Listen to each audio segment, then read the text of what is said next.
पहले समय में पुलिस को केस सुलझाने के लिए कई तरीकों का इस्तेमाल करना पड़ता था। शुरुआत लोगों की पूछताछ से ही हुई, फिर धीरे धीरे स्केचिंग आई और उसके बाद डीएनए टेस्टिंग वाली तकनीक भी आ गई और इसकी मदद से केस को जल्द से जल्द सॉल्व कर दिया जा सकता था।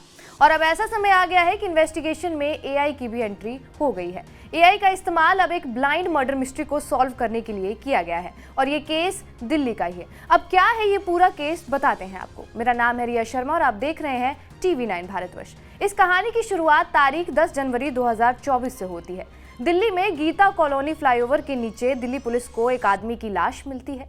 लाश को देखकर दिल्ली पुलिस ने यह अंदाजा लगाया कि आदमी की उम्र 30 या उसके आसपास की होगी।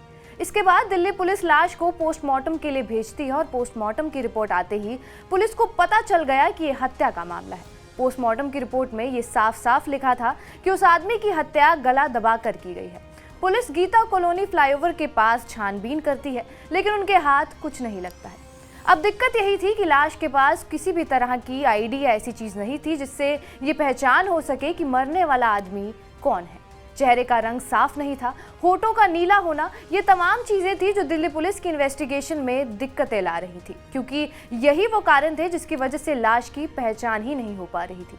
इस समय पर पुलिस ये समझ चुकी थी कि वो मर्डर बहुत ही शातिराना तरीके से किया गया है। खैर, दिल्ली पुलिस ने इस ब्लाइंड मर्डर मिस्ट्री को सुलझाने के लिए ज्यादा समय ना जाया करते हुए एआई का सहारा लिया। दिल्ली पुलिस ने कहा कि ऐसा अक्सर होता आया है कि जिन लाशों की पहचान नहीं हो पाती है, उनके पोस्टर्स पर उनका चेहरा साफ नहीं नजर आता है।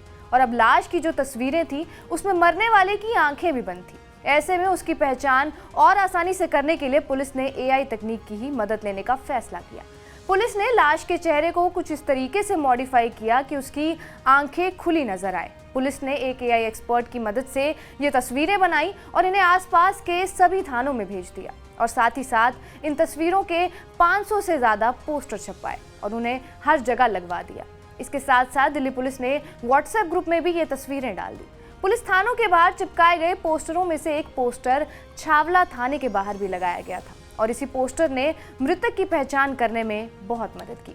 दरअसल मृतक के भाई ने ये पोस्टर थाने के बाहर देखा। भाई ने बताया कि ये उसके छोटे भाई हितेंद्र की तस्वीर है। छोटे भाई राहुल ने अपने भाई हितेंद्र की पहचान की और इसी के साथ पुलिस ने सेक्शन 174 के तहत रिपोर्ट दायर कर ली।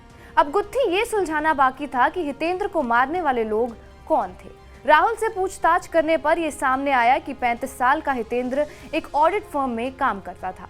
पुलिस ने फोन टैपिंग की मदद से हितेंद्र की सारी लोकेशंस और इंटरनेट एक्टिविटी खंगाल दी।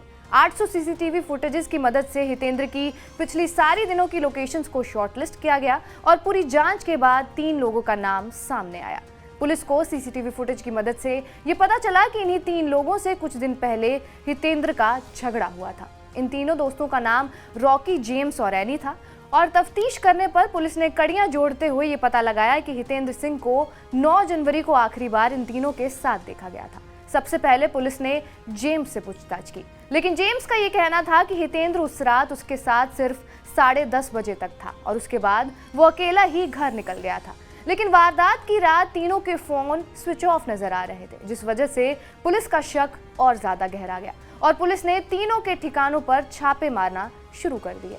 कई कोशिशों के बाद पुलिस ने तीनों को अरेस्ट कर लिया और तीनों के असली नाम भी सामने आ गए। जेम्स का नाम परमवीर सिंह था और रिकी की पहचान हरनीत सिंह के नाम से हुई और वहीं एनी का नाम प्रियंका सामने आया। दिल्ली पुलिस तीनों से पूछताछ का दौर शुरू करती है और तीनों आरोपी ये मानते हैं कि उन्होंने ही हितेंद्र का मर्डर किया था।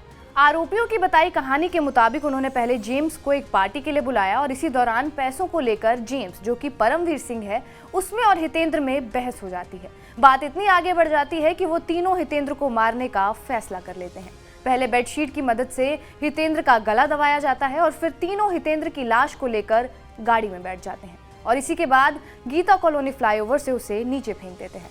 बाद में पुलिस ये गाड़ी भी बरामद कर लेती है और तीनों आरोपियों को अरेस्ट करने के बाद केस दायर कर लेती है। फिलहाल इन तीनों का सलाखों के पीछे पहुंचना अभी बाकी है। बहरहाल आपका इस वीडियो पर क्या कुछ कहना, हमें कमेंट बॉक्स में जरूर बताएं। बाकी देश और दुनिया की तमाम बड़ी खबरों के लिए जुड़े रहिए हमारे साथ TV9 भारतवर्ष पर।